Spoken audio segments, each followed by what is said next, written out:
Hello everyone, তনয় আর পাকশালাতে সবাইকে স্বাগত জানাই।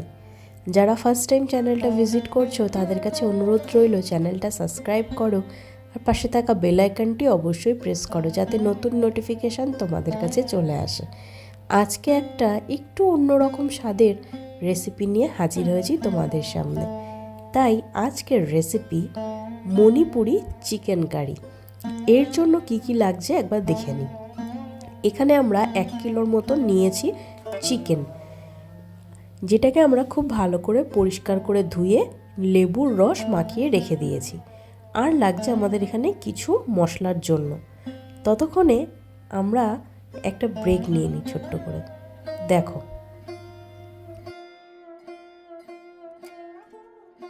খেলাধুলা আমাদের প্রায় শেষ। কড়াই বসিয়ে নিলাম। এখানে আমরা দুটোর তেল ইউজ করব। প্রথমে দিলাম সাদা তেল আর দিচ্ছি বেশ খানিকটা পরিমাণে সর্ষের তেল। আলুগুলোকে এখানে আমরা কেটেছি মাছের আলুর মতন বেশ মোটা মোটা লম্বা লম্বা করে। এখানে টোটাল আমরা দুটো বড় আলু দিয়েছি আর নুন দিয়ে খুব ভালো করে কিন্তু আলুগুলোকে লাল লাল করে ভেজে নিতে হবে। দেখো, লাল লাল করে মা কিন্তু আলুগুলোকে খুব সুন্দর করে ভেজে তুলে রাখবে। এবার ওই তেলেই দেবো হচ্ছে গোটা জিরে আর দেবো একটা তেজপাতা।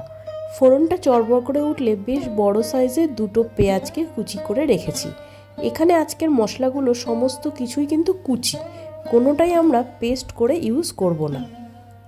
এবার পেঁয়াজটাকে দিয়ে খুব ভালো করে কিন্তু একটু নাড়িয়ে চাড়িয়ে নিতে হবে। পেঁয়াজটা যখন আধ ভাজা হয়ে আসবে তখন দিয়ে দেবো টমেটো কুচি, আদা কুচি, রসুন কুচি, লঙ্কা কুচি, সমস্ত সবজিকে কুচিয়ে। যাই হোক, এবার এটাকে খুব ভালো করে কিন্তু এইভাবে নাড়িয়ে চাড়িয়ে খুব সুন্দর করে গোল্ডেন ব্রাউন কালার অবধি অপেক্ষা করব। দেখো, এবার এর মধ্যে দিয়ে দিলাম বড় এলাচ, ছোটো এলাচ, দারচিনি, লবঙ্গ, গরম মশলা দিয়ে আবারও খুব ভালো করে নাড়িয়ে নিল। এবার ওই সেই লেবু মাখিয়ে রাখা চিকেনগুলোকে এই কড়ার মধ্যে আস্তে আস্তে দিয়ে দিতে হবে। দিয়ে খুব ভালো করে কিন্তু আমাদের নাড়িয়ে চাড়িয়ে একটু ভাজা ভাজা করা অবধি অপেক্ষা করতে হবে। দেখো, সম্পূর্ণ চিকেনটা মা দিয়ে দিয়েছে। এবার এটাকে উল্টে পাল্টে খুব ভালো করে হালকা একটু ভাজা ভাজা অবস্থা অবধি আনতে হবে।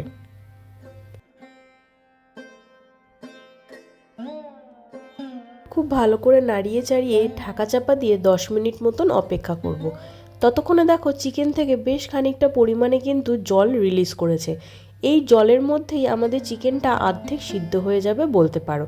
এবার এর মধ্যে দিয়ে দেবো কিছু ড্রাই স্পাইসেস, যেমন আমরা দিলাম জিরের গুঁড়ো, ধনের গুঁড়ো, আর দেব পরিমাণ মতো নুন। এটা তোমরা তোমাদের স্বাদ অনুযায়ী দিও।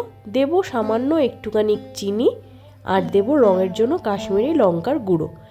আর একটা জিনিস দেব, সেটা হচ্ছে গোলমরিচের গুঁড়ো। তোমরা চাইলে কিন্তু গোটা গোলমরিচকেও বেটে দিতে পারো। এই রান্নাতে আজকে আমরা হলুদের কোনো ব্যবহার করব না। এবার যেহেতু ড্রাই স্পাইসেস রয়েছে সেহেতু পুড়ে যাওয়ার কিন্তু একটা চান্স আছে, তাই জন্য গ্যাসের ফ্লেমটাকে মিডিয়াম টু লোতে রেখে আবারও খুব ভালো করে কিন্তু কষিয়ে নিতে হবে এই মশলাগুলোর সাথে চিকেনটাকে।